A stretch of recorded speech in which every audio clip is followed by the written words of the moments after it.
between the time of our last broadcast and today, unfortunately, an actor that I admire quite a bit. And any of you who are Babylon 5 fans, this probably affected you at least a little bit. And it's a sad thing. So Mira Furlan passed away during the time that we were off the air. And I found this really neat article from Sci-Fi Wire. And it says, Mira Furlan will always be remembered for this Babylon 5 scene that proved kindness is not the same as weakness. So a little background here, okay? When Babylon 5 first came out, I really didn't support it. I remember watching a few episodes here and there. Ironically, I wasn't all that enthusiastic about Deep Space Nine either. Like, I remember watching the first season pretty committed, and then I started to think this show kind of sucks. A lot of people, you know, even if they're big Deep Space Nine fans, which I am now, the first 3 seasons are a little temperamental, right? And of course, there were always huge comparisons between Babylon 5 and Deep Space Nine. And myself, at that time, being a Trekkie, I kind of sided with Deep Space Nine, and I really didn't give Babylon 5 much of the time of day, except every once in a while I'd see an occasional episode. We actually did, when we were just a podcast, before we went to the live format and we went to doing the actual visual part of the show, we did a podcast, Dave and I did, that was from his original podcast, which was Rogues Radio, right? Rogues Radio podcast. And we actually did an episode where we compared Deep Space Nine and Babylon 5. And boy, did I bring up a lot of stuff about how much Deep Space Nine completely ripped off Babylon 5. But that is a discussion for another day, and hopefully we will get back to that at some point. But this scene is what's really interesting to me, and the reason I decided to talk about this was this particular scene. I saw it first run. This is one of the episodes I actually watched when Babylon 5 first came out, when it was first run before it got into the the rerun cycle or whatever you're going to call it. I remember watching this scene that they're talking about, and it's a really fantastic scene. And so it says here, in Severed Dreams, the good people of Babylon 5 are forced to leave the Earth Alliance in order to combat the corruption of an autocrat named President Clark.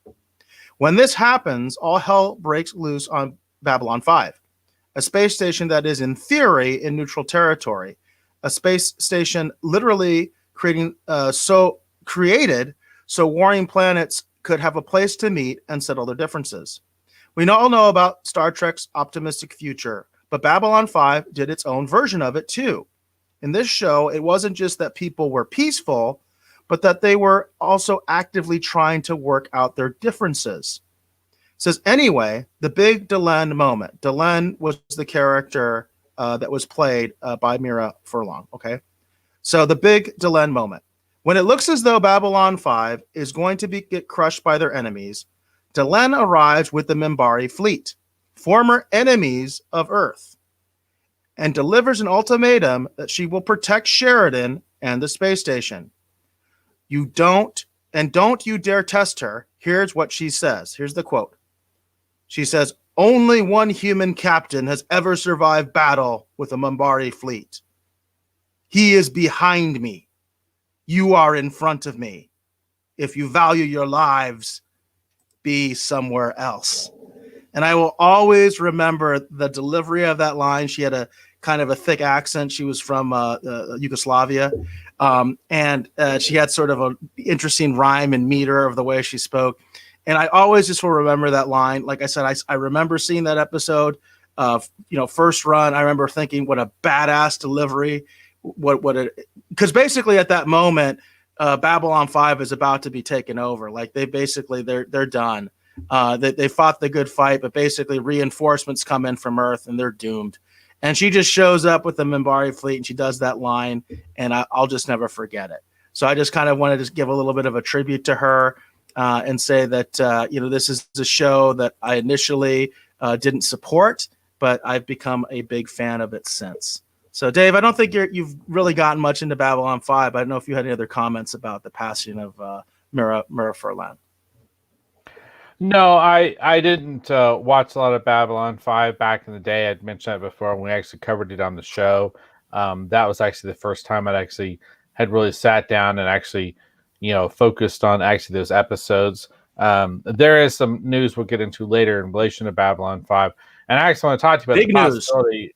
Yeah, and I actually want to talk to you about the possibility of us actually going back and actually revisiting maybe episodes of Babylon 5 actually for the Retro Rogues Live. I think that'd be something to discuss and maybe actually talk about on the show. So no, I didn't have a particular connection to this character other than I saw a lot of fond remembrances and people talking about her passing. And it seems as though she was quite beloved amongst the fandom, and Babylon 5 is one of those shows that continues to be talked about because of not just the writing but also the performances. And I did enjoy her performance in the episodes that we did talk about, and I mostly know her just from Babylon 5. But yeah, it's we just lost a lot of people. You know what I mean? It seems like this lasted a while. It's been really rough. So obviously my condolences go out to her family and friends, and obviously those in the fandom community that definitely felt her passing. So